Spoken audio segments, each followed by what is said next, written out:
The pigeons are plump in Trafalgar Square, hand-fed by visitors who flock to the heart of England's capital city, London. It's an exciting place to be, steeped in history but throbbing with life. Buckingham Palace, home of the royal family for more than 150 years, guardian of tradition, rich in ceremony, but the sentries outside Buckingham Palace are real soldiers, Queen Elizabeth's personal bodyguards. The royal household orchestrates the pomp and pageantry that the English love and visitors envy. The spectacle of the big occasion never fails to draw the crowds. London would be an infinitely poorer place without the splendor and dignity of its royal ceremonial. Patriotism, ancient buildings, old crafts and customs, superb scenery, they're all part of a fascinating country. You'll see as we take a journey to discover England.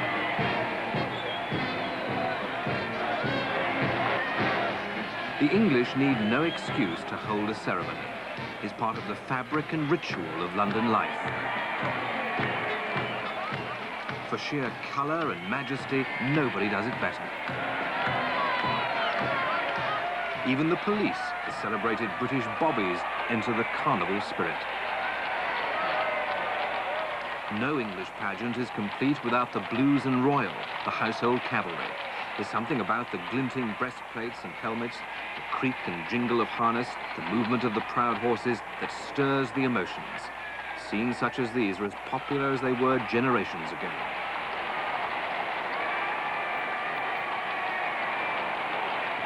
Horses are one of Queen Elizabeth's great loves. She's an authority on breeding, and for her, riding in a horse-drawn carriage is a pleasure. The Queen has reigned since 1952, her consort Prince Philip by her side. She's ensured that the monarchy remains strong, a symbol of the country's stability. The Queen continues to top opinion polls as the most popular member of the royal family. Oxford Street, London's shopping mecca. Shoppers mingle with friendly bobbies on foot patrol. World-famous stores are to be found in fashionable Knightsbridge. The Queen shops here. It's a bustling city, the workplace for more than 4 million people, and where old-style transport moves in harmony with distinctive black London taxicabs. Street stalls add a splash of colour, and for those who want to sample the sights, why not from an open-top double-decker bus? You won't know his name, but he's one of the most photographed faces in London. He's a member of the Household Cavalry at Horse Guards Yard, facing Whitehall. The guard changes at 11 o'clock each morning, a colourful spectacle that makes a souvenir picture for countless tourists recording the historic sights of the capital. Tower Bridge, a fairy tale structure across the River Thames, overlooks another tourist favourite, the Tower of London. The tower has been a palace, a fortress and a prison in its turbulent history dating from 1078. Inside are the picturesque homes of the yeoman warders of the tower, originally appointed by King Edward VI. They're the quaintly named Beef Eaters, a name which may have been derived from their fondness for roast beef. What tales they have to tell of murders and executions in the infamous tower. The city, finance houses making one of the world's great money markets, and the House of God, St. Paul's Cathedral, the 17th century masterpiece of Sir Christopher Wren.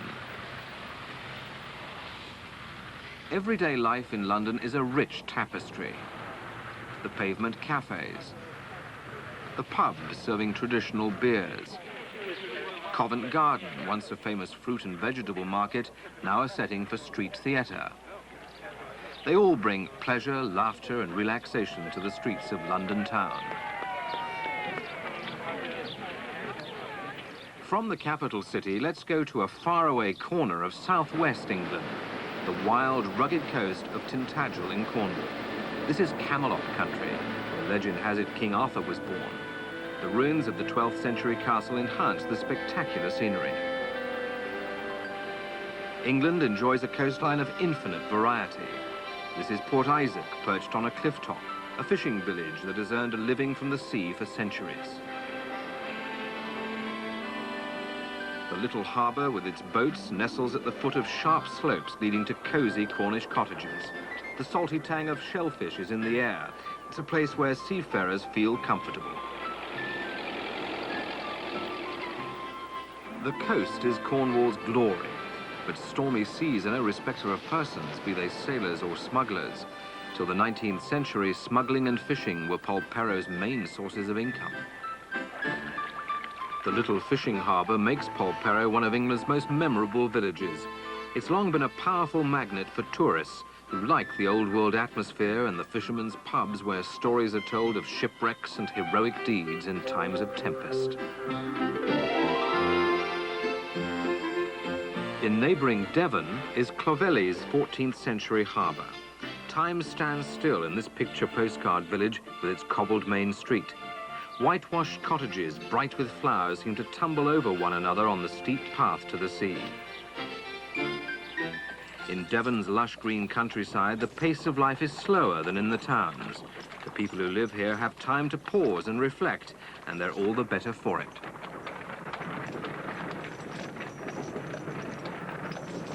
The English have a strong sense of history. This is Morwellham Quay near Tavistock, today a fascinating outdoor museum of industrial archaeology. It recreates the period around 1868 when there was a bustling community and thriving river port here. Morwellham Quay was at the peak of its prosperity. People made fortunes from the local copper mine, and the docks had a busy trade exporting the ore. The harbour decayed after the closure of the mine, but its days of glory are relived for the benefit of tourists. The staff in period costume act out their scenes with a sense of realism. Social history takes on a new and more vivid meaning thanks to museums like this one, and has brought renewed prosperity to this corner of Devon. No detail is overlooked. The making of casks, once used to ship the ore to South Wales, is demonstrated to visitors. The water wheel, part of the process of grinding manganese ore, is turning once again as interest grows in England's industrial heritage. Buckfast Abbey, a living Benedictine monastery restored by monks, has a history stretching back 1,000 years. Totnes Castle is a mere 600 years old. The harbour is Brixham's focal point. For hundreds of years, it was England's major fishing port. Its most eye-catching boat is a full-size replica of the Golden Hind, a ship in which Sir Francis Drake sailed round the world in the 16th century. Torbay is one of the country's most popular areas for seaside holidays, with moorings for hundreds of yachts. Flowers and plants flourish in the mild climate, which has a hint of the Mediterranean. No village is more typically English than Cockington, where the only taxis are horse-drawn carriages. To preserve its character, buses are banned and the horse is king. The old thatched village puts on its best face these days. In its 1,000 years, it's seen hard times. In 1279, the lord of the manor was granted the power of inflicting the death sentence on wrongdoers. These are gentler times devoted to entertaining holidaymakers. Nowadays, if anyone is put in the village stocks, it's for fun. It's hard to imagine this rural community is only a quarter of a mile from the coast in the seaside resort of Torquay. Success is due to its determination to live in the past, capitalizing on its old world charm. Traveling north to Exeter, the city has a history stretching back to Roman times. Its cheerful facade exudes prosperity, though it suffered cruelly from German bombs in World War II.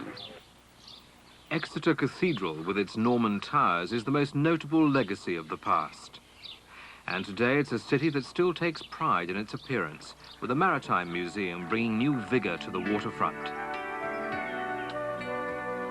Once, canals were important for transporting cargo. A horse still pulls a barge on an 11-mile stretch of the Grand Western Canal at Tiverton. Now it's for the benefit of sightseers.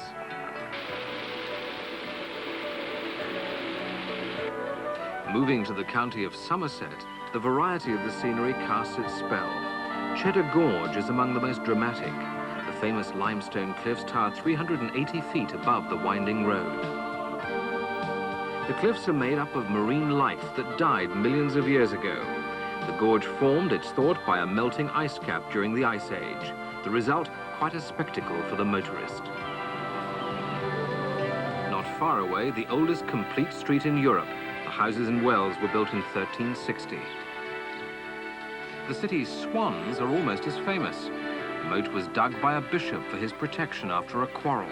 The cathedral is a fine example of medieval sculpture. For sheer grace and elegance, there are few towns to equal Bath. Decorated with flowers and possessor of fine architecture, it has one of the country's greatest planned townscapes. Although a Celtic and a Roman watering place, Bath is a true 18th century city. A local postmaster financed the building of squares and crescents with their stylish stone terraces and long vistas.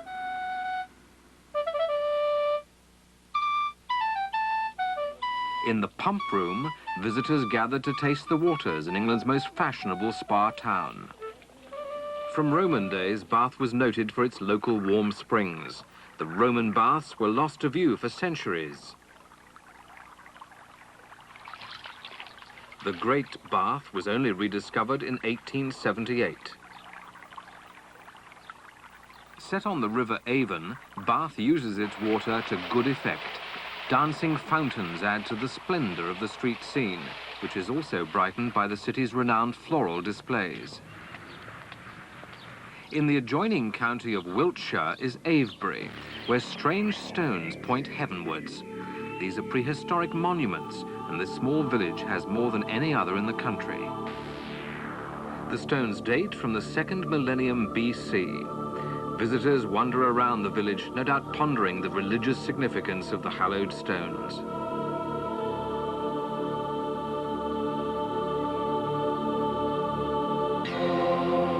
Stonehenge, set in the middle of Salisbury Plain, is the finest Bronze Age circle of standing stones in Europe, a mighty temple of a bygone age.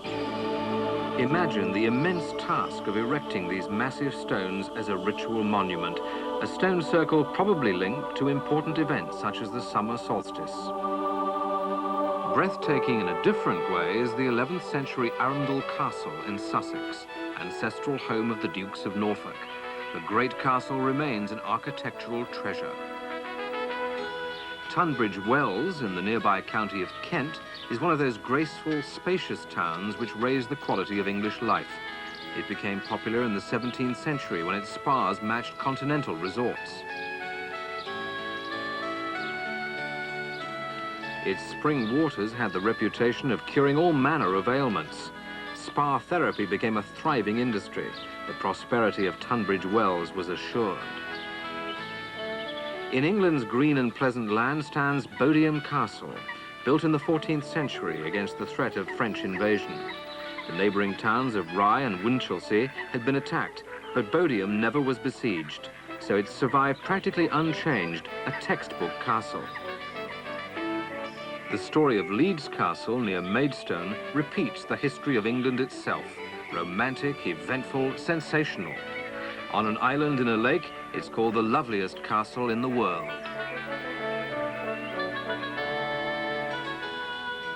The banqueting hall runs the length of 75 feet on the western side of the castle. Flemish tapestries in the hall date from the turn of the 15th and 16th centuries. Canterbury is England's premier cathedral city. Chaucer wrote in Canterbury Tales, "From every shire's end of England to Canterbury they wend." The murder of Archbishop Thomas Becket in the cathedral in 1170 started the tradition of pilgrimage. Fine buildings from the medieval period can be found round every corner, though much of the city's heritage is a result of the Norman invasion. But the focal point of the city remains the cathedral, with its impressive architecture, fine stained glass and intricate carvings. Royal Windsor, home and burial place of English kings and queens for 900 years. Seen for the first time, Windsor Castle is an unforgettable sight, a mirage of towers, battlements and pinnacles, a spectacular skyline. Windsor has many royal legacies. Queen Victoria's statue commemorates the 50th anniversary of her reign. For a town of only 30,000 people, Windsor has a wide range of specialist shops. Hampton Court Palace was given to King Henry VIII, the lusty monarch who had 6 wives. It was planned as the finest and most extravagant palace in Europe.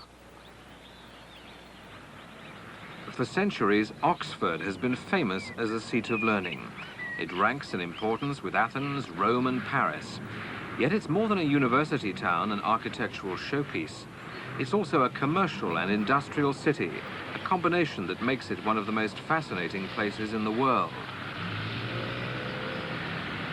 The poet Matthew Arnold wrote of the dreaming spires of Oxford, and the city's skyline continues to delight the eye. The almost indefinable spirit of the place takes hold of visitors and scholars alike. Many of them return again and again, so strong is its pull.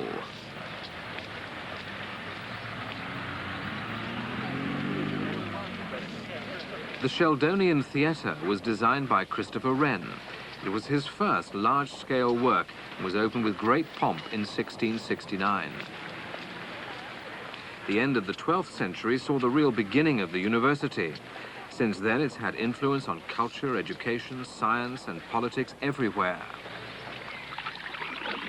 Relaxing on the river is a traditional pastime of students who master the art of punting when they go to Oxford. Civic pride is reflected in the care of the city. Flowers give colour to the buildings.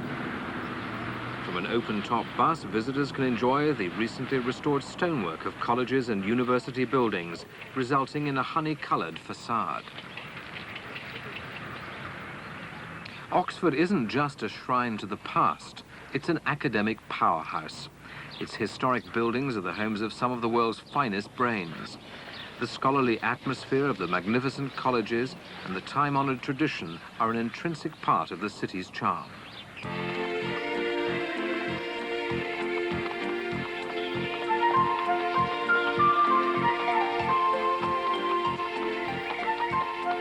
In the heart of England are the rolling hills of the Cotswolds.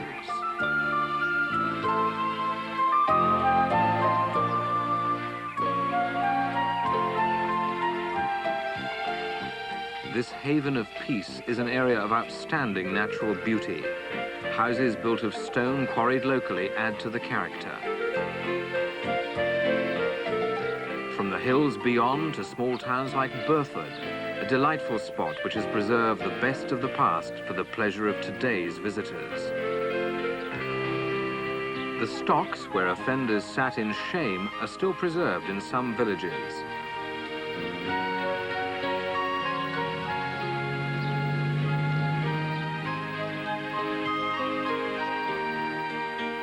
There are places in England far from the madding crowd, pastoral scenes to be enjoyed. Borton on the Water has emerged as the main centre in the North Cotswolds.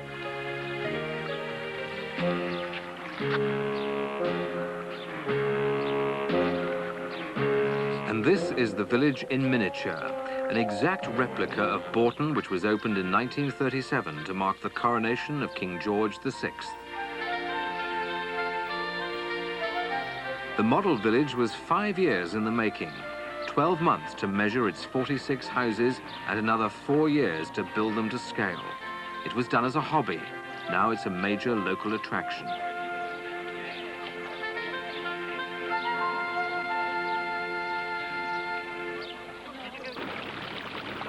Stratford-upon-Avon is the birthplace of William Shakespeare. The River Avon is a beautiful waterway, and even without the lure of the bard, Stratford would be an outstanding town in its own right. The Royal Shakespeare Theatre was opened in 1932 as an international memorial to the world's most famous dramatist. He was born in this house in 1564. Shakespearean actors perform his works at the Swan Theatre, and theatre-goers have the opportunity to rub shoulders with thespians in the Dirty Duck pub. The whole town with its timber frame buildings forms a natural backdrop to Shakespeare, his times and work. This fine Tudor house, where the poet's daughter Susanna lived, is one of the properties preserved as a national memorial. It's typically English, and it's become a flourishing business. Honouring Shakespeare is a profitable local industry. Warwick Castle is just 8 miles from Stratford-upon-Avon. It's a medieval castle of great beauty and rare quality, containing an outstanding collection of arms and armour. Travelling east to Cambridge, the unforgettable view of King's College and its magnificent Gothic chapel. The city owes its fame and prosperity to its 13th century university.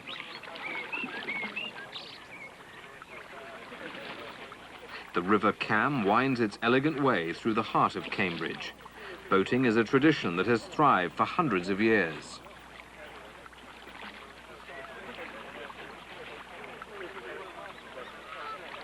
The romance of the river casts its spell on many young couples. A warm summer's day, the lazy ripple of water, and thoughts turn to proposal of marriage. Spectators sense the mood.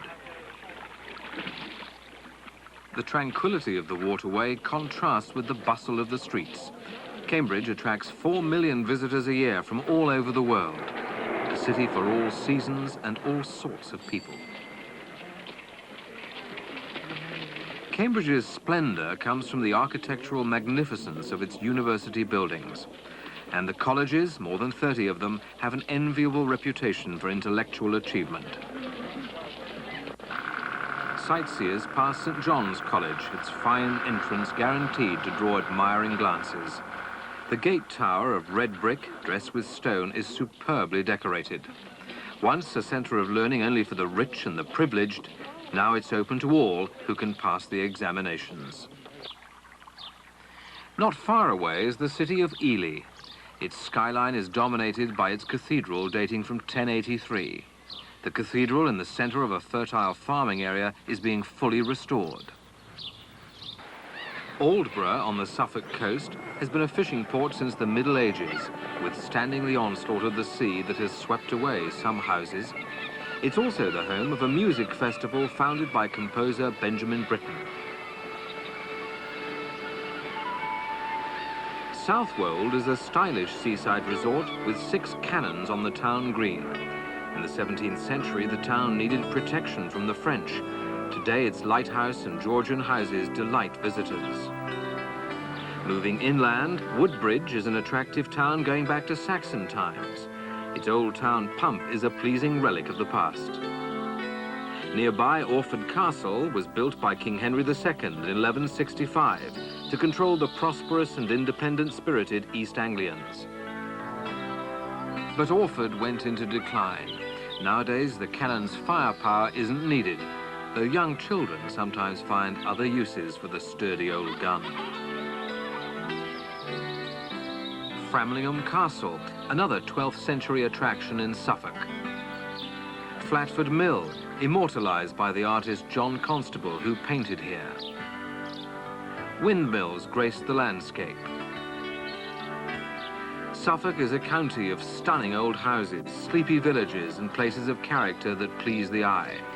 The timber-frame buildings, colour-washed, ornately decorated and carved, reveal riches of the past earned in the heyday of the wool trade. The English, said Napoleon, are a nation of shopkeepers. They are, in fact, a nation of gardeners. These gardens at Bressingham in Norfolk are a public attraction.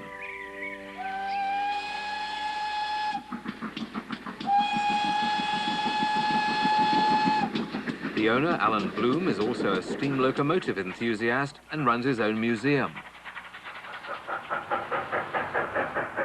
There's nostalgia for the age of steam, a golden era for the railways. So when a steam train chugs by, it's quite an exciting event for both young and old. Somerleyton Hall, an early 19th century mansion on which no expense was spared. It's the home of the aristocrat Lord Somerleyton. take a car ride to the capital of Norfolk, Norwich. The river filled with pleasure craft is an important artery in the life of the city, which can trace its existence back 1,000 years to the time when it was a Saxon settlement. Bishop Bridge still stands after 700 years. The waterways were once used for building Norwich's illustrious cathedral. Norwich, a fine city, they call it. The cathedral, started in 1096 and almost completely Norman with medieval additions, is Norwich's greatest architectural treasure. Clusters of ancient houses are preserved in the heart of the city. Flower sellers have stalls in the marketplace where Regency dandies once ordered blooms for their sweethearts. Across the market square on the horizon is the Norman Castle, today a museum. Norwich can tell of great plagues, the peasants' revolt of 1549, public hangings, the stuff of history. Linked to Norwich are the Norfolk Broads, unique waterways that have no equal in Europe. Water has a special magic, no more so than the natural setting of the lakes. Dug by man to get peat for fuel in the 13th century and flooded by the rising sea, the Broads are connected by rivers. The result is a holiday playground with 200 miles of navigable water. It's an idyllic spot, a place to commune with nature along winding rivers among some of the most beautiful countryside in England. The government has given it the status of a national park. The best way to see the Broads, of course, is by boat. Though in high season, they've become among the busiest waterways in Britain. But for many, this is still paradise, especially for those who prefer the exhilaration of sailing boats.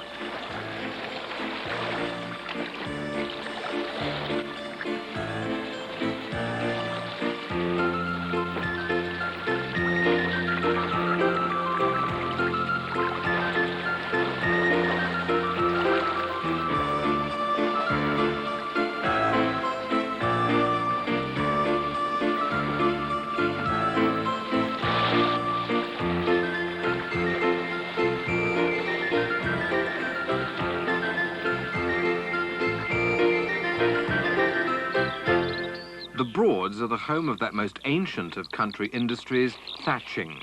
Some still harvest the reed beds by hand. They say the finest Norfolk reed is the best in the world. Methods vary from medieval to modern, but the product is just the same. The demand for thatching reed outstrips the supply. Thatched cottages are many people's dream homes. In the drier eastern counties, a reed roof will give good service for up to 80 years.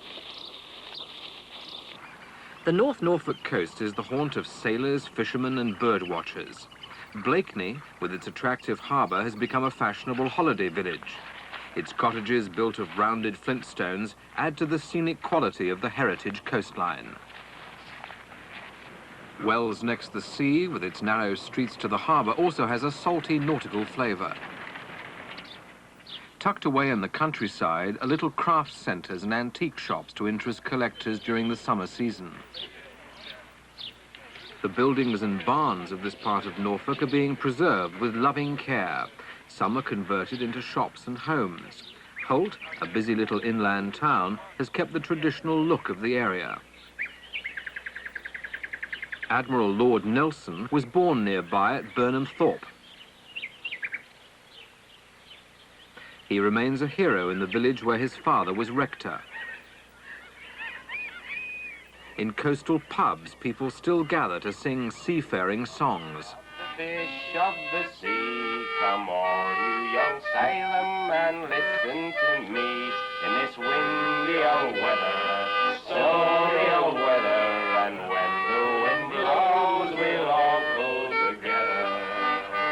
Well, first comes a herring, the king of the sea, says you throw a line and I'll throw you a breeze. In this windy old weather, stormy old weather, and when The ancient fisher fleet at King's Lynn, from where fishermen have sailed for 1,000 years to gather cockles, mussels and shrimps. The fishermen are a hardy breed. For them, it's a way of life.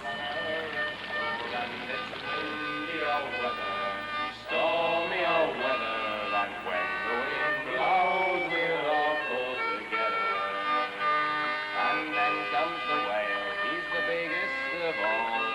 Says, throw me a line and I'll throw you a squall on this windy old weather, stormy old weather, and when the wind blows, we'll all pull together.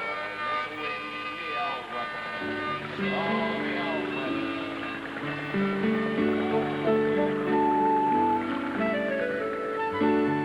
Houghton Hall, one of the finest examples of Palladian architecture in England, was built in the 18th century for Sir Robert Walpole, the country's first Prime Minister. Now it's the home of the Marquess and Marchioness of Cholmondeley. Various breeds of heavy horses are shown at the mansion's stables. The setting for these powerful animals is, to say the least, unusual. Fox hunting has been a popular pursuit for centuries in these parts. The West Norfolk hunt is one of the oldest in the country.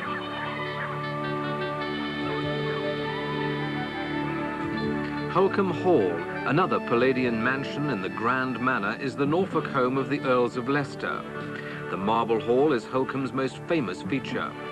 The magnificence of this entrance hall takes visitors completely by surprise. So much effort went into the house that it took 30 years to build.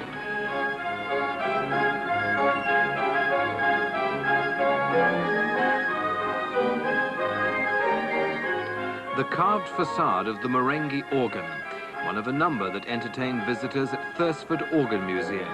The organs provide a spectacular show.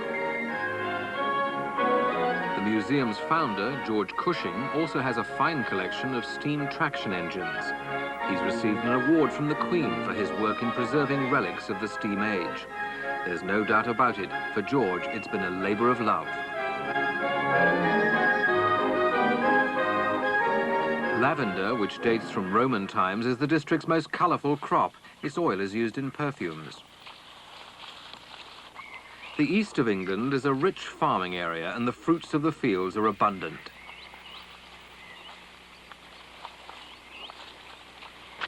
Each summer, hundreds of recruits help to gather in the strawberries. There's no shortage of willing hands to harvest the juicy fruit. Down leafy country lanes, Romany gypsy caravans make their way. Gypsies often work on farms at peak periods. The peddler on Swaffham town sign is a local legend. After dreaming of finding treasure, he dug up 2 pots of gold in his garden. People still hope to find treasures on the market each Saturday. It's famous for its bargains, and it's a good day out, though no one has yet discovered a fortune. But each week, the ancient market breathes life into Swaffham. King's Lynn Tuesday Market is another vigorous institution dating back 750 years. They're cheap, but they're good. Cauliflower syrup, please. 12p each today. The town's prosperity is based on its role as a market centre for the surrounding farming community and on its port, which has traded for 1,000 years. Everything's absolutely good, Colin. They're cheap, but they're good. Country folk and townspeople mingle in the market square seeking fresh produce. The scene is enlivened by the market trader's wit. I can't swear while you're here, can I? One down there, ladies and gentlemen, 18p, 6 cups, 6 saucers, 6 side plates. English, eggshell, bone china. Got made in Hong Kong, the Taiwan, the ping pong, they're gone wrong. The Trinity Guildhall, with its striking checkered flint and stone front, holds the town's treasures in its 15th century vaults, the regalia rooms. The magnificent collection includes the famous King John Loving Cup. Tradition says the cup was among the treasures lost by King John when his wagon train sank in the mud and was trapped by the incoming sea on the east coast in 1216. In fact, the enamelled silver gilt cup was made a century later, but it's the earliest surviving piece of English medieval secular plate.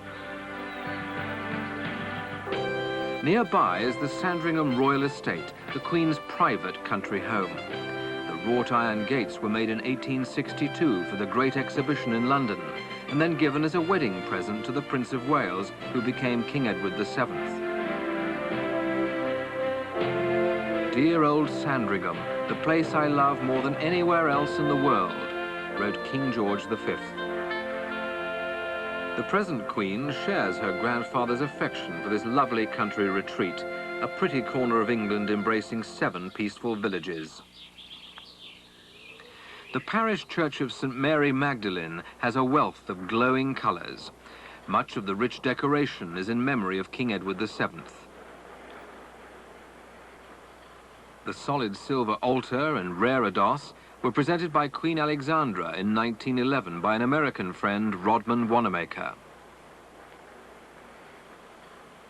The ornate gold and silver of the tiny church makes it unique. It's a special day at Sandringham. Queen Elizabeth and other members of the royal family are staying there. They join estate workers at church for morning service. The Queen and Queen Elizabeth, the Queen Mother, pause for a chat at the front gate. There are flowers for both of them from waiting children. Posies gathered from local gardens delight the royal visitors. It's relaxed and informal, a pleasant interlude before Sunday lunch.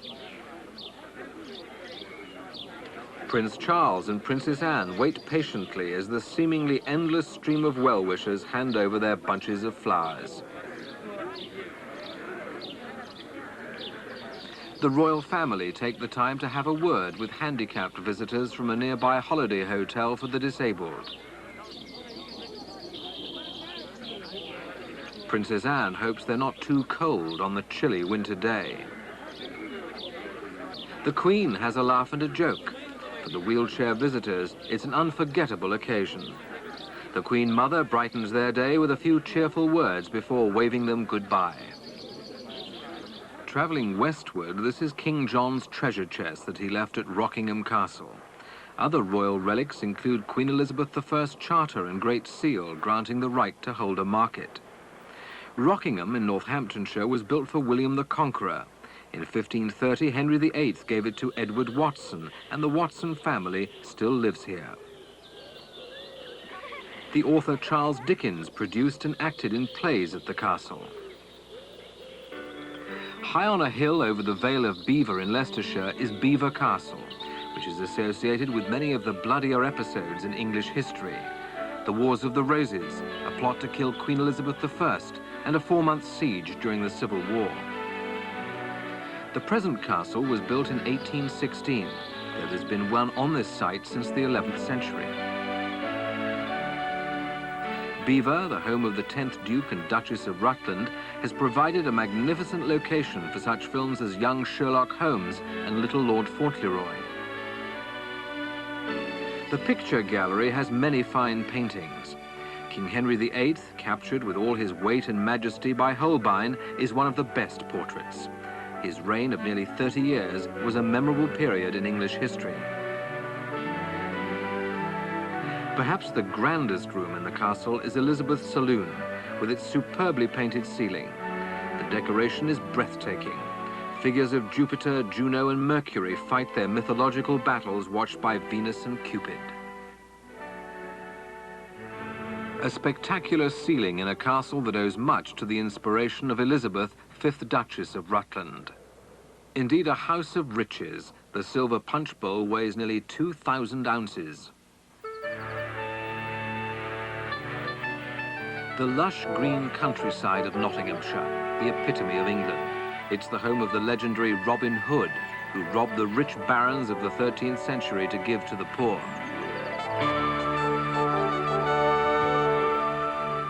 The tales of Robin Hood live on, drawing visitors to the land where the peasant's hero of merry old England pitted his wits against the sheriff of Nottingham.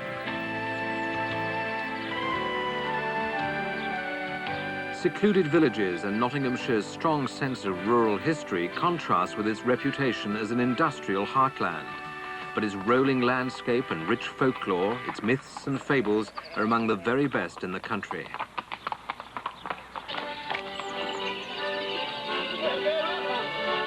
Morris dancing flourishes in a county where old traditions are still very much alive.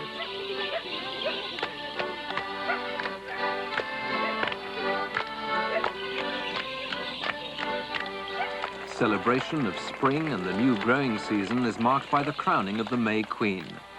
There's a rose-growing tradition that goes back 1.5 centuries in the county. Indeed, Nottingham claims to have invented formal and elegant roses.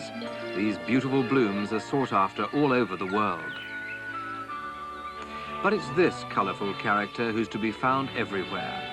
Robin Hood's statue stands below the ramparts of Nottingham Castle, the stronghold of the sheriff whose life he made such a misery.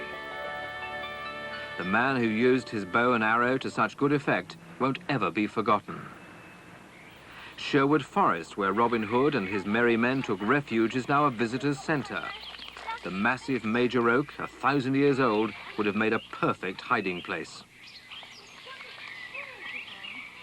Today, the life and times of the outlaws are relived in the forest, where they rode by day through leafy glades and dined well each night on the king's venison. The exploits of the knights of old have been turned into 20th century spectacle.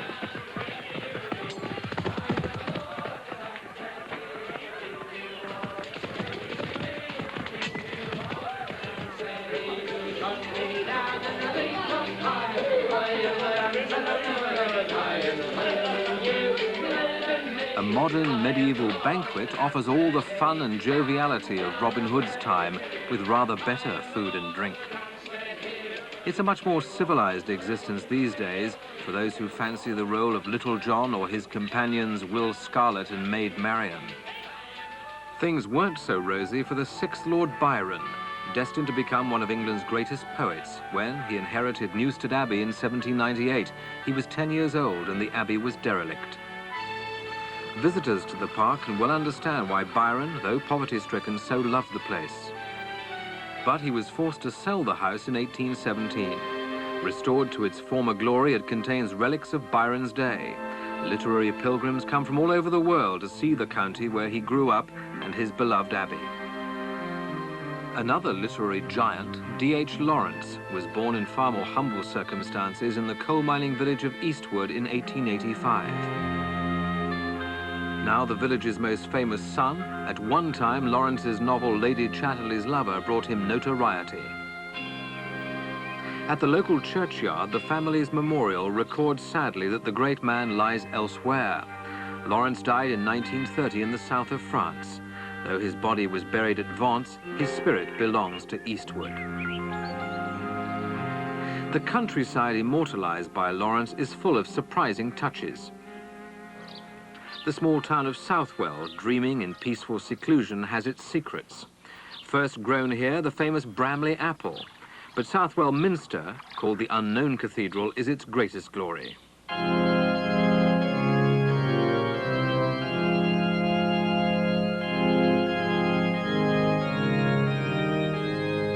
What distinguishes Southwell Minster is its carving.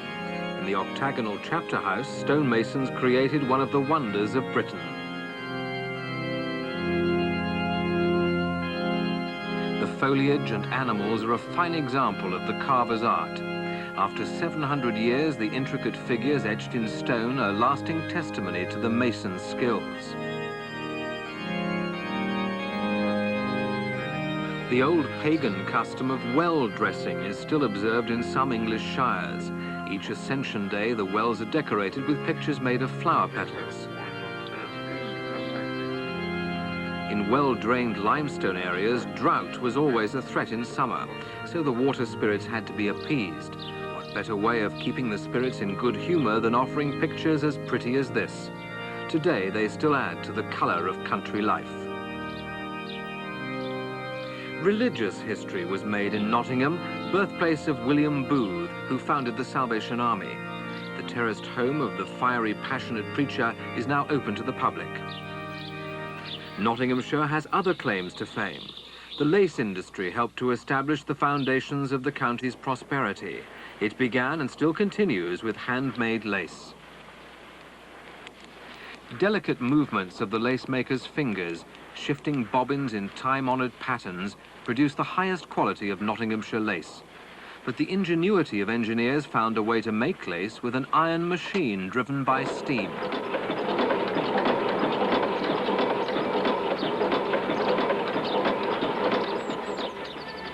Bulletin Hall was built in 1588, the year of the Armada. Surrounded by a deer park, it celebrates Nottinghamshire's history as the powerhouse of England each year.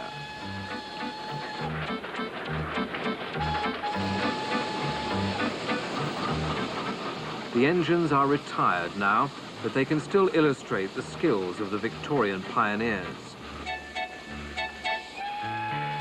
Papal Wick pumping station, powered by coal for more than 100 years. Since Elizabethan times, coal has made the county's fortune.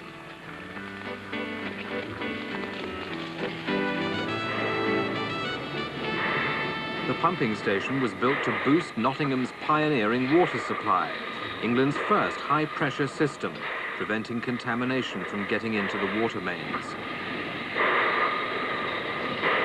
Today it's preserved for those who admire the golden age of steam engineering.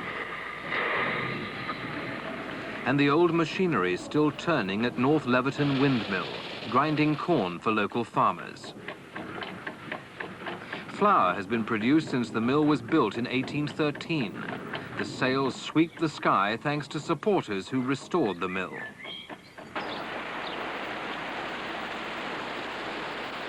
The rushing waters of the River Trent at Newark. Boating on the Trent gives a new perspective on town and country. The river's still a commercial waterway all the way to Nottingham, but is increasingly popular with pleasure boats. The river is a very satisfying way of reaching Newark. The town owes its attraction partly to the flowing Trent and partly to being a busy place. The evangelist John Wesley described Newark as one of the most elegant towns in England. Sitting under the gaze of the spire of the Church of St. Mary Magdalene, the marketplace has a wonderful atmosphere. It's like any other market, except that it's surrounded by 14th century inns and business houses. In the distance, the ruins of the castle are a reminder of how the town refused to submit to Oliver Cromwell in England's Civil War. It withstood 3 sieges.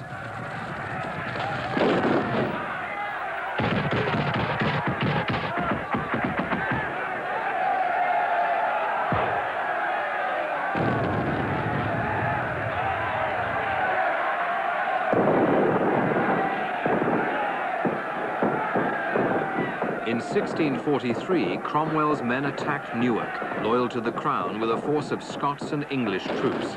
After a fierce battle, the Cromwellian troops withdrew. It took another 3 years of siege and fighting before Newark was finally forced to surrender.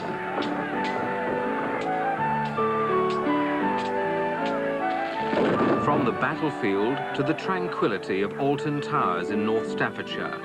It was in 1812 that the task of laying out the great gardens of Alton was begun by Charles, the 15th Earl of Shrewsbury.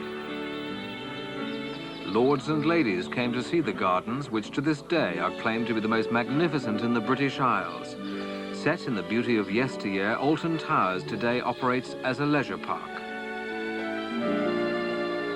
To surprise his guests, the Earl erected exotic follies, including this pagoda fountain.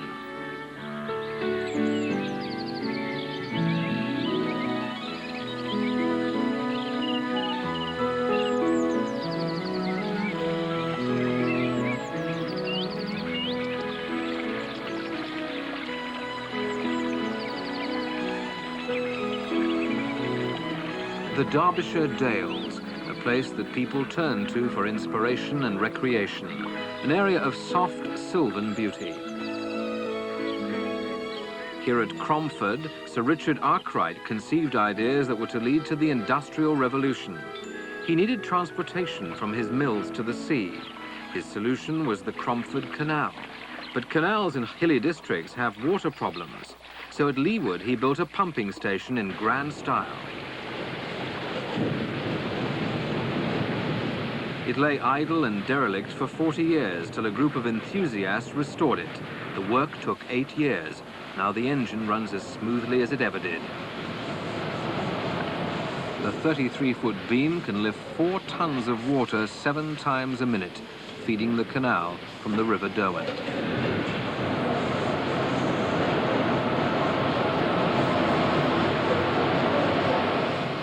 Today, the canal is open once more, cleared by the same group of dedicated people. The boat moves along a scenic route that is part of England's industrial heritage. 1 horsepower is all it takes, not quite as powerful as the beam engine.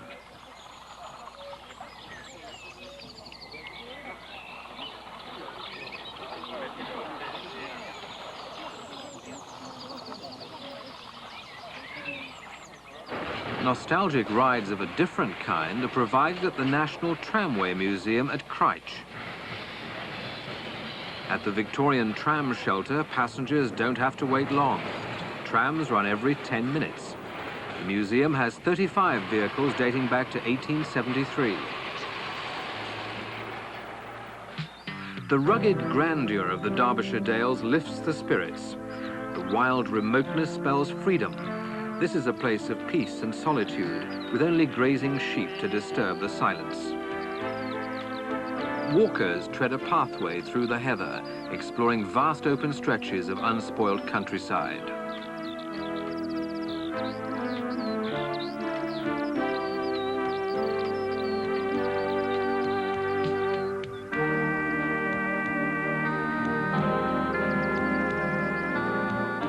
Few landscapes can equal this green patchwork, and increasing numbers of people have come to appreciate it. Old rail track beds have become bicycle ways to open up the countryside. The Dales are a national park, and rangers point out sights along the way.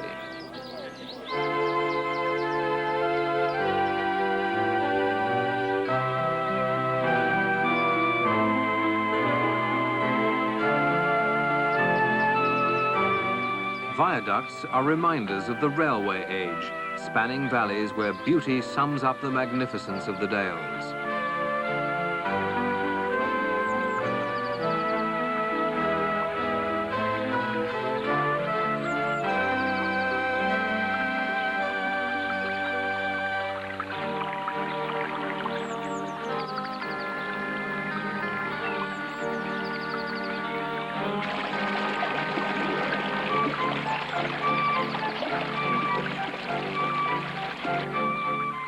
Imagine being a mill worker from the grimy new cities of the Industrial Revolution earlier in this century.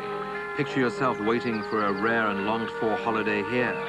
You'll begin to understand the affection local people have for the Derbyshire Dales. Harnessing the power of water at Caudle's Mill at Roseley continues to this day. The miller still grinds flour for sale locally, using only the energy from the river. As the world strives to become more energy efficient, could it be that water power will make a comeback? In the valley of the River Wye, nestling under wooded green hills, lies the capital of the Peak District, Bakewell. Since Saxon times, it's been known for its iron-rich springs. Bakewell has some fine old buildings whose owners take pride in their gardens. They are cultivated to perfection. The town has a national reputation for its blooms and its confectionery, for Bakewell pudding is a delicacy the English enjoy. Another special attraction is Bakewell's Monday Market, a weekly event since 1330. It's not just the buying and selling that brings people here, but the social occasion.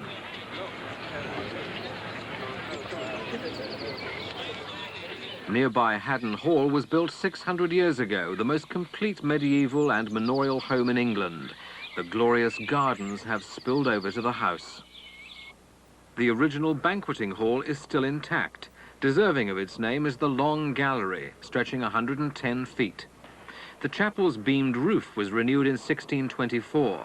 Its chief claim to fame, found under layers of whitewash, are medieval wall paintings.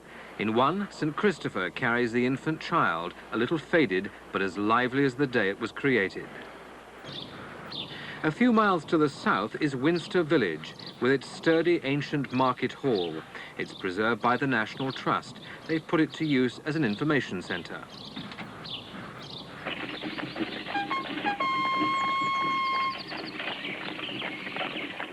The Gay Gordon coach was used regularly on the London to Edinburgh run 150 years ago. Now its destination is Chatsworth.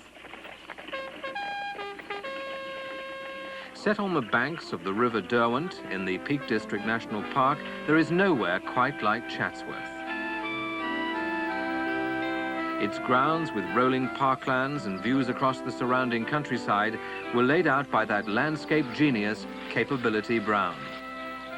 It has a natural romantic look that Brown brought into fashion in the 18th century.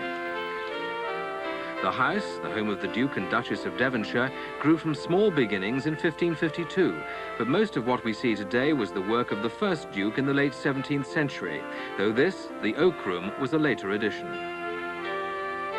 The chapel has remained unchanged in 300 years.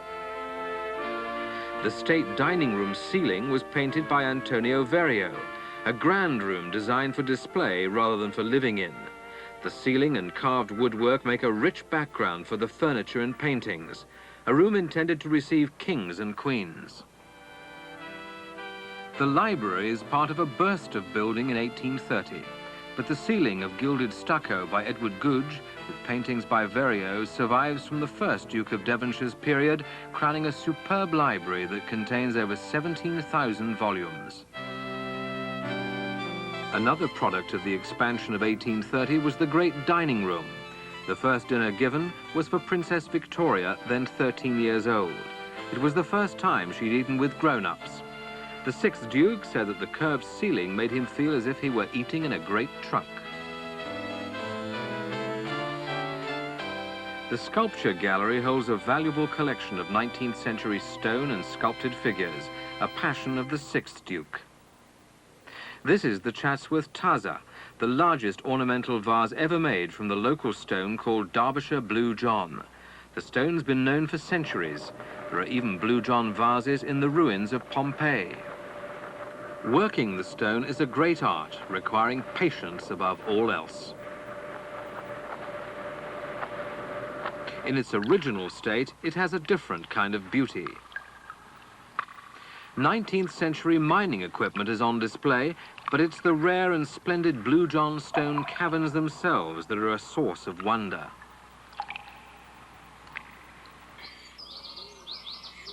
At Castleton, guided tours of the caverns are part of a new industry. Boatloads of sightseers journey into the caves that were hollowed out by underground rivers many thousands of years ago. A combination of rain, acid, peaty soil and limestone has formed the honeycomb of caves beneath the hills. Its backdrop of stalactites and stalagmites is a subterranean showpiece in the Derbyshire Dales. Travelling northwestward, ancient Chester has a two-tier shopping system. The rows are raised galleries with shops at first floor level. There's nothing like it anywhere in England. They go back to the 13th century, though Chester began life as a Roman military town. The Romans called it Diva, meaning holy place, after the goddess of the River Dee. The town is conscious of its architectural heritage, especially its 2 miles of city walls dating from Roman days. For generations, poets have written lyrically about the Lake District in Cumbria, none more so than William Wordsworth, who was born here in 1770. He was a man of vision, seeking protection for this area of mysterious lakes, mountains, and quiet, unspoilt valleys. Wordsworth's beloved Lake District is today a national park, just as he had dreamed of.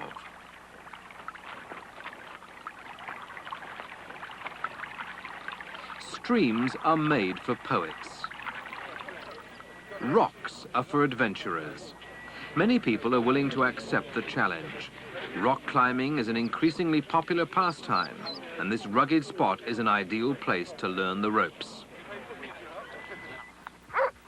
To the north of Derwent Water, Queen of the Lakes, is Keswick, with its 16th century Moot Hall, an old courthouse in the market square. The town today is a destination for hikers, giving them a chance to check their provisions and stout walking shoes before setting out to explore the surrounding countryside. The rewards are soon to be found, some of the most picturesque landscape in the country, a place of contrasting colours and textures.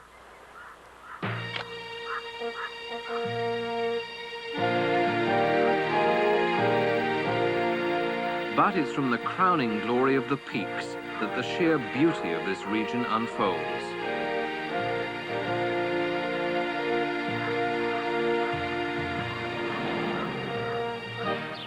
Walkers pause at little stopping places, but soon realize there are more sheep than people in the hills.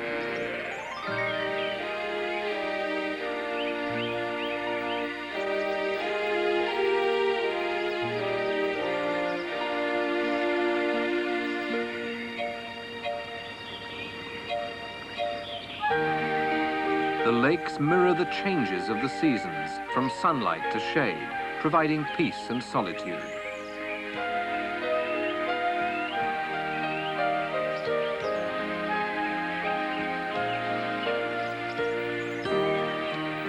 Sunset creates its own magic over the lapping waters of the lakes.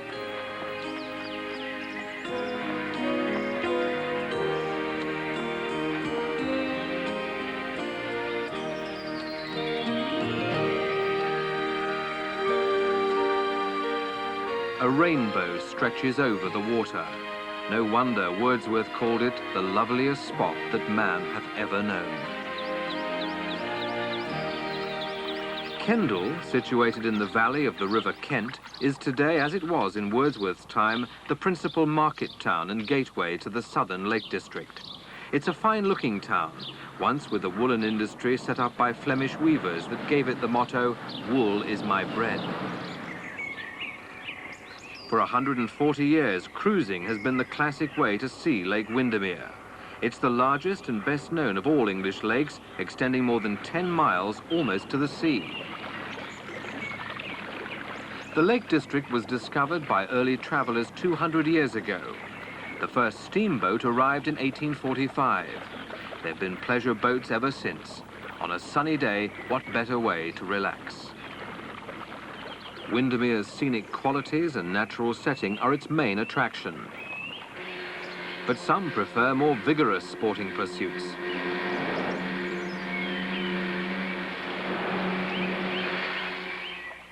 Wordsworth's country deserves all the eloquent words written about it, though a few murky characters have lived by its shores.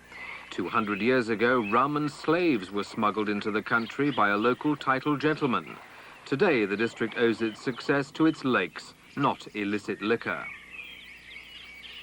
The neighbouring ancient kingdom of Northumbria today covers England's foremost northern counties. No frontier in the Western world is more impressive than Hadrian's Wall, built almost 2,000 years ago. The Great Wall, stretching 73 miles from east to west, was intended to protect the civilized Roman province of the south from the barbarians of the north. No border town has a more turbulent history than Berwick-upon-Tweed. It changed hands between the Scots and English 13 times during the border wars. Echoes of the battles linger on. An Elizabethan defensive wall still encircles the town. Holy Island, reached at low water by a causeway, once had a Celtic monastery. Still standing sentinel is Lindisfarne Castle, built to repel the Scots. Rising above the sandy bay of Bamborough, the 12th century castle guards the one-time capital of Northumbria that was pillaged by the Danes. Throughout the Middle Ages, the owners of Alnwick Castle occupied an uneasy political position. Committed to defending the border against the Scots, they nonetheless allied themselves with Scottish kings if it suited them. From former battlegrounds to peaceful countryside, Northumbria's Dales paint another picture. It's a panorama which has changed little over the centuries in a region that has helped to shape the course of English history. Durham is one of the most visually exciting cities in England. Rising high above the rest of the city on a commanding hilltop is its vast Norman cathedral. The cathedral is the finest example of early Norman architecture in the country, possibly in Europe. Its massive grandeur is enhanced by its lofty site. Sir Walter Scott called it half church of God, half castle against the Scot. The cathedral was begun by Bishop William of Calais in 1093, and the Norman work was finished 40 years later. The building's treasures are more than a collection of precious, interesting and beautiful objects.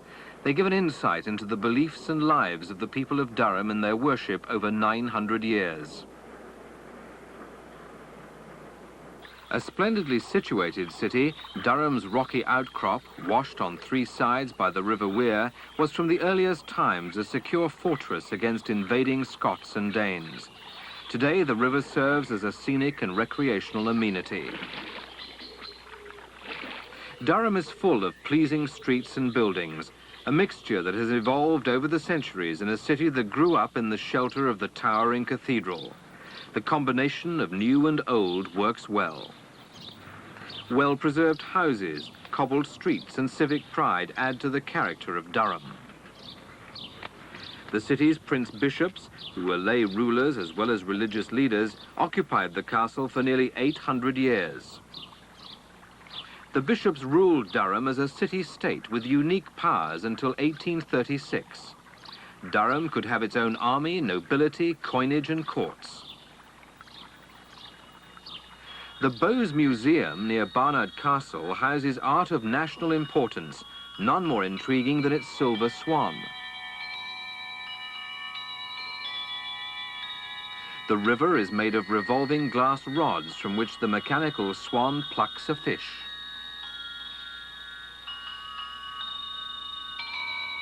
The life-size swan, crafted from silver, is believed to have been the work of a London goldsmith sometime before 1773.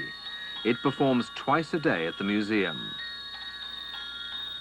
The fishing village of Staithes in Yorkshire remains as the explorer Captain James Cook would have known it in 1744. He was apprenticed to a local grocer, but he finally persuaded his family to let him become a sailor. In Whitby, he learned the mariner's trade. The harbour was the birthplace of 3 ships that carried him round the world, including the Endeavour, which Cook landed in Botany Bay, Australia in April 1770. A heritage trail has been laid out to mark his achievements.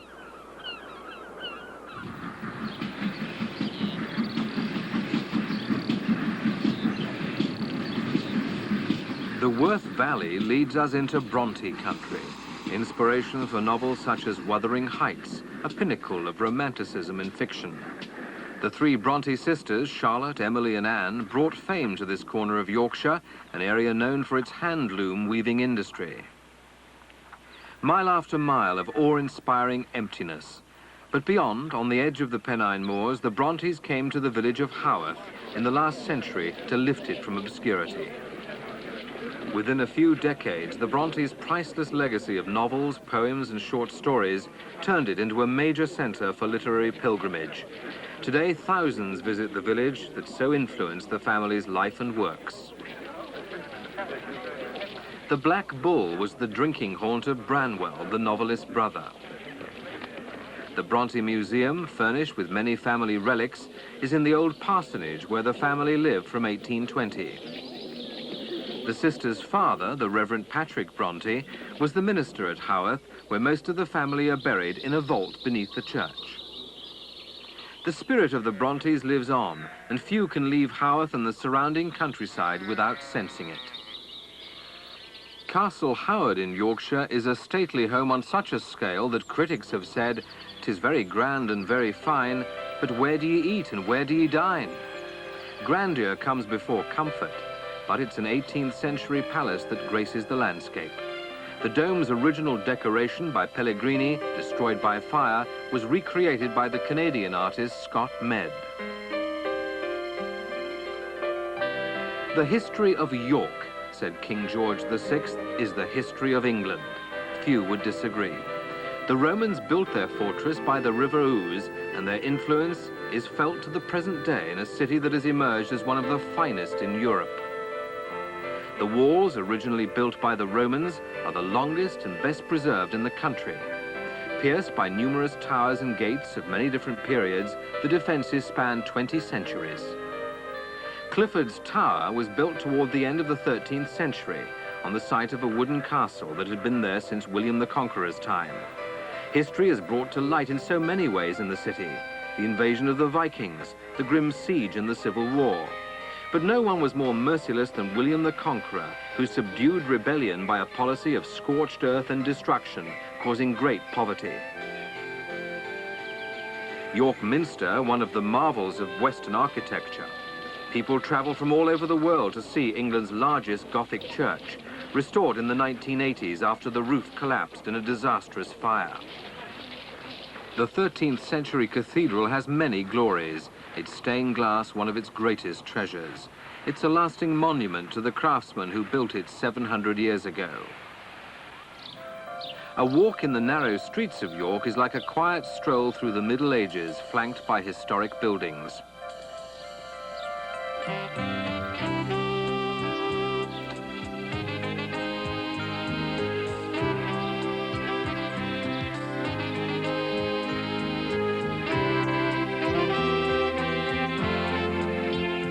There's no prettier medieval street in Europe than the Shambles, with its half-timbered buildings and overhanging stories. The British bobby is as traditional as the tea rooms that serve the Englishman's favourite hot brew. The golden age of York was from the middle of the 14th century for 100 years. The city's prosperity was then due to the weaving industry. Minerva, goddess of wisdom, is symbolic of the city father's determination to safeguard York's architecture. The Merchant Adventurers' Hall reflects the wealth and power of its traders through the centuries. Today, York's ageless charm makes it an unusually distinctive and attractive place to live and work. Over the red roofs of the lovely town of Beverley stands the Minster, with its perfectly proportioned western towers. Burton Constable Hall near Hull is an Elizabethan house built around 1570. The staircase hall, one of the largest rooms, has tulip lights on the handrail, a rare survivor from the days of candle lighting. Many of the great halls of England can claim to be haunted. This one has 3 ghosts. One is said to be a former owner, another a nun seen floating down the long gallery, and the third a 19th century nanny who's buried in the family mausoleum. Thornton Abbey was one of the greatest abbeys of eastern England. Now its 14th century gatehouse gazes sadly down on the traveller. Its carved figures on the west front remind us of the abbey's fame until King Henry VIII closed the monasteries. A deer park is very English, and Normanby Hall in Lincolnshire has large free-roaming herds. It's a country park now, and the mansion, dating from 1830, is open to the public. The house, built for the family that once owned Buckingham Palace, is a period showplace. That's John Sheffield, 1st Duke of Buckingham. The house has been altered since his day, but the Sheffield family still lives here, though the hall is now part of the local museum service.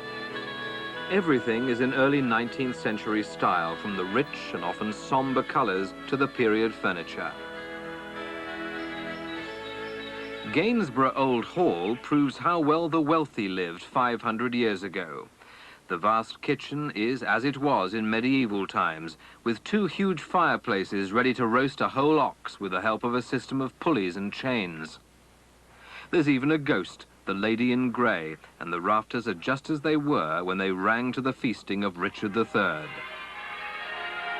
Lincoln is the county's capital and its crowning glory. It's the hub now as it was in Roman times. Within the walls of the 11th century castle stand the courtrooms. Prisoners, once convicted, were held in the castle and taken to the chapel to worship. They stood in individual high-sided locked pews so that they could see the chaplain but not each other. All the chaplain saw was a row of cropped heads. Lincoln Cathedral, begun in 1072, soars over the city. The library, designed by Sir Christopher Wren, contains many rare books. A treasured parchment is one of the 4 surviving originals of Magna Carta. If architecture is the art of enclosing light and air in a shell of stone, then Lincoln Cathedral is one of the world's masterpieces. Add to the visual experience the singing of the choir.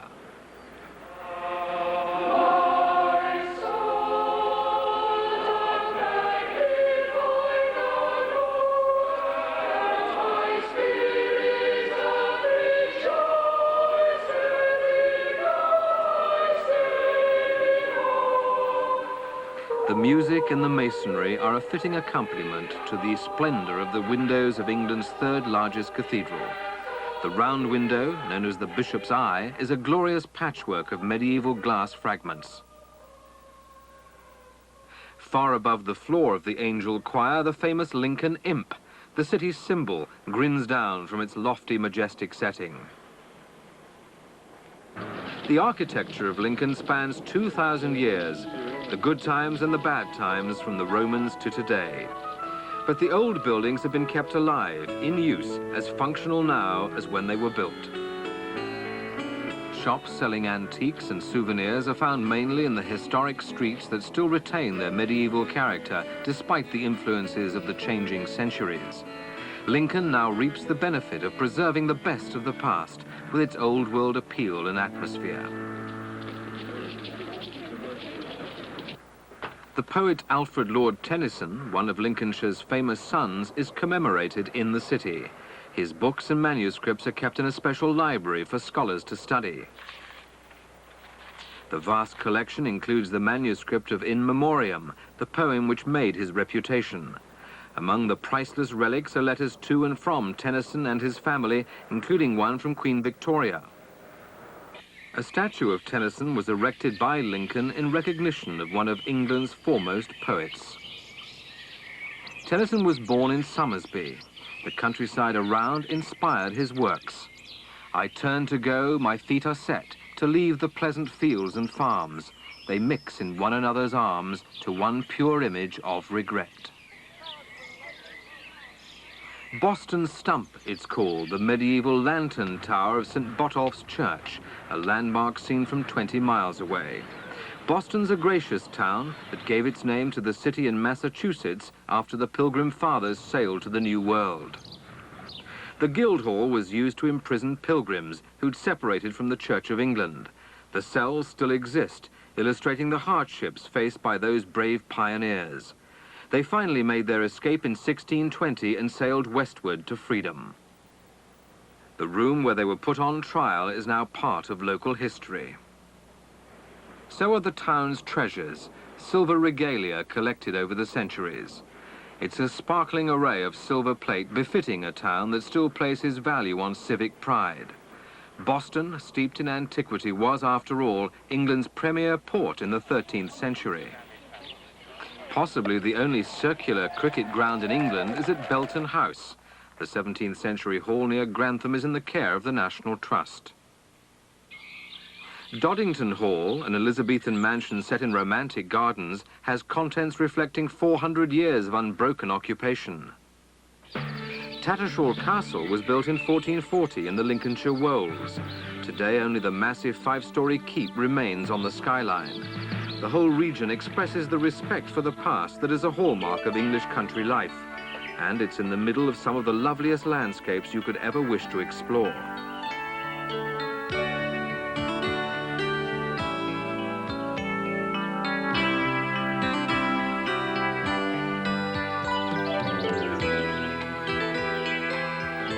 The Red Lion Hotel at Redbourne is haunted by the ghost of Nell Gwynn, mistress of King Charles II.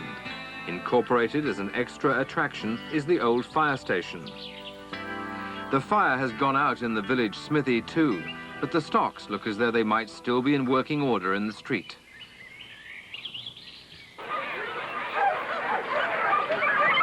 Fox hunting goes back hundreds of years in these parts. Tally-ho! The hunt moves off for a day's sport in the rolling hills of the Lincolnshire Wolds. Travelling southward, Crowland attracts historians for what's left of its abbey, founded in the 8th century in homage to St. Guthlac. After a wild early life, he devoted himself to religion in this once remote and swampy land.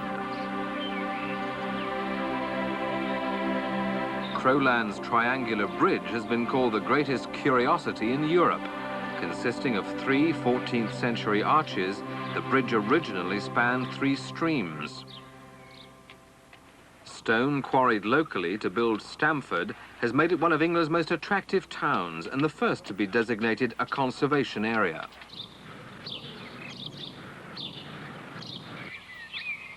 Just outside Stamford is one of the grandest Elizabethan mansions, Burghley House.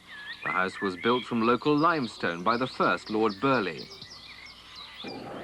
Many kings and queens have stayed here, among them Queen Elizabeth I.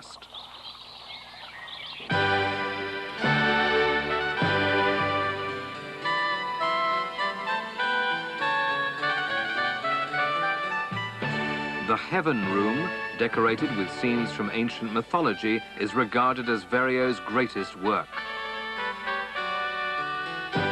The reunion of Cupid and Psyche is also Verrio's, but it's the sheer scale of his painting in the Heaven Room, the perspective so deceiving that creates an astounding 3-dimensional effect.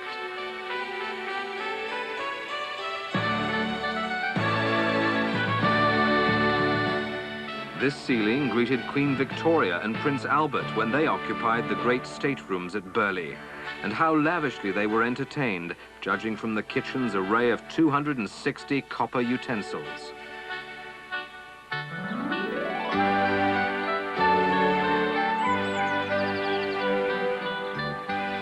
The fertile farmland around Spalding is the heart of Britain's bulb industry. Producers joined forces to create Springfield's Gardens, a showplace painted with crimsons, yellows, pinks, a host of vivid colours.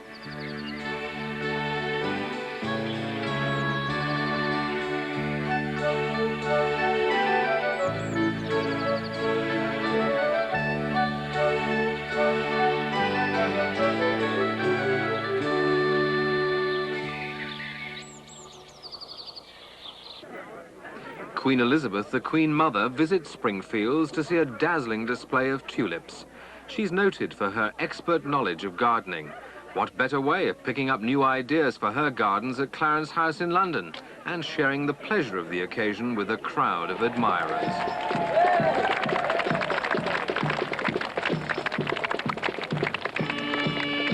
Each May, Spalding stages a spectacular flower parade.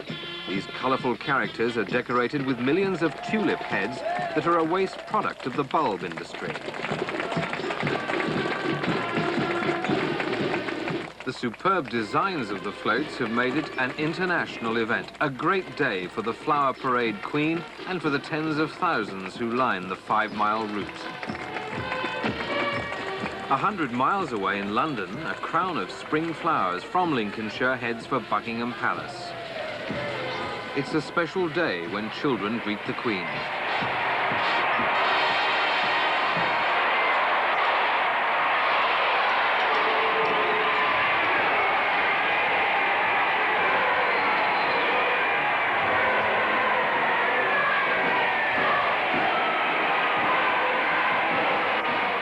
The Duke and Duchess of York join in the celebrations from the balcony of the palace.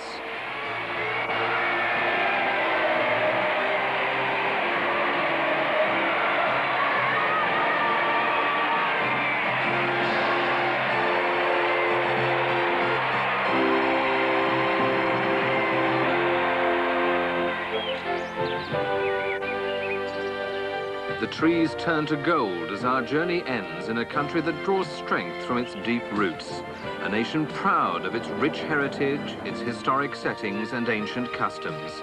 You have discovered England.